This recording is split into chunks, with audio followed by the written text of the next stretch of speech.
আমার 23 বছর বয়স ছিল, সে ছোট হলো, তাকে যখনই একটা কথা বলতাম দুঃখী হইতো, সে আমাকে সুন্দর করে বোঝাইতো, সান্ত্বনা দিত। সেই সান্ত্বনা দেওয়ার মতো এখন আর আমার কেউ নাই।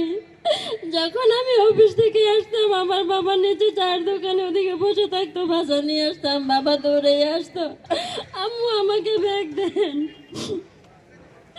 এখন ধর কেউ আসে না, আম্মু বলে কেউ ডাকা দেয় না। গল্প তো অনেক আছে, বললে শেষ হবে না। তখন আমার বাবা বললো, আম্মু আপনাকে একটা জিনিস আমি দেখাই। বললো যে হ্যাঁ দেখাও। আমার বাবা আবু সাইদের ছবিটা বের হয়ে আম্মু দেখেন, এই ভাই কত শিক্ষিত, কত মেধাবী, সরকারের কাছ থেকে কত কিছু পাওয়ার কিচ্ছুই না, সবকিছু দিয়ে বঞ্চিত। এর পরিবারটা কিভাবে চলে জানেন সে? তার ইতিহাস আমাকে বললো। আমি বললাম বাবা আমরাও তো এরকমই। যাক, আমরাও তো আলহামদুলিল্লাহ, আমরা দুজনে কাজ করতেছি, ওদের তো কোনো কিছু না। এরকম তার বিনিময়ে অনেক কথাবার্তা আমাকে বললো।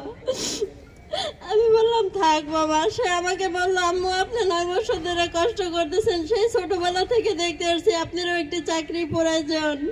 আমি বললাম না বাবা, এটা কেমন কথা বললি? আমার তো আর চাকরি বয়স নাই, আমার তো 37 বছর বয়স হয়ে গেছে বাবা। তোর একটা যদি চাকরি হয় তাহলে আমি একটু শান্তি পাবো। আমার তো কত সমস্যা বাবা, ডায়াবেটিস, ওটা সেটা। তখন বললো হ্যাঁ আম্মু ধৈর্য ধরেন, একদিন শান্তি হবে। কেমনে বাবা শান্তি হবে? বললাম তো হবে বাবা, ভবিষ্যৎবাণী তো বলতে পারবো না।